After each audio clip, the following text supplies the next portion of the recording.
આજે આપણે બનાવીશું માંડવી પાક। તો માંડવી પાક બનાવવા માટે મારી પાસે 250 ગ્રામ બી હતા, તેનો મેં એકદમ ઝીણો સરસ મજાનો પાવડર તૈયાર કરી લીધો છે।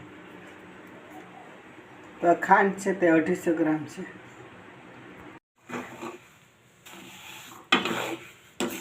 તો મેં 4 નો અડધો કપ જેટલું પાણી નાખી લીધું છે। ગેસ ચાલુ કરી લીધો છે। ધીમા ગેસ ઉપર હું સાંતળીને બનાવીશ।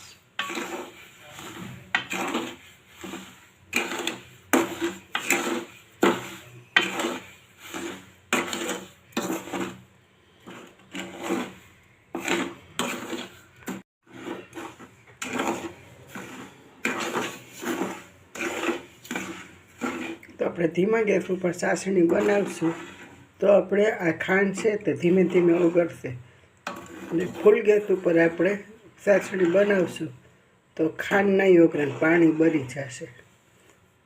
એટલે આપણે ધીમા ગેસ ઉપર જ તૈયાર કરીશું। તો આપણે એક તારની ચાસણી તૈયાર થઈ ગઈ છે। હવે માંડવીનો ભૂકો નાખી દઈશું। તો આ રીતે આપણે કરીશું તો આપણો તાર બની જશે। તો હવે માંડવીનો ભૂકો નાખી દેશું।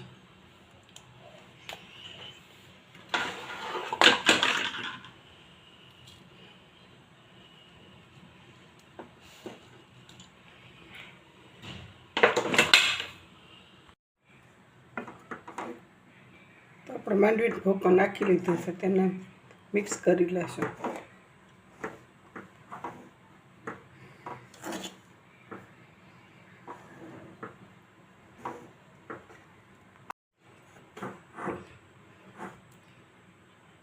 તો આપણો માંડવી પાક તૈયાર છે, તો ડીશમાં કાઢી લેશું।